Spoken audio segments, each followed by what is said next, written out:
Hey guys, Scott here. I'm going to do a quick review of the Joby GorillaPod, and in this video I'll tell you everything you need to know about it. So let's jump into it.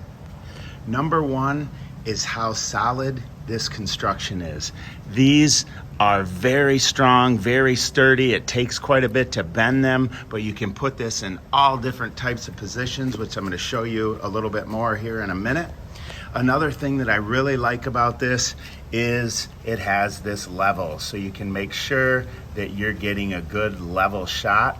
Another thing that I also like is we flip it around here is right here there's this notch, and that notch allows you to do basically videos where you're right over the product. And you can attach a regular camera here, and then they also make a mount that will allow you to attach a device that is easier for using it with your iPhone or any type of cell phone. But let me show you another thing I really like about this.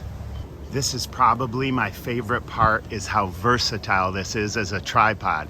As you can see, I have it wrapped around a tree, and still I'm able to be completely level. So I just love that about this tripod. Like I said, I've had it for a while now and use it on a regular basis and absolutely love it.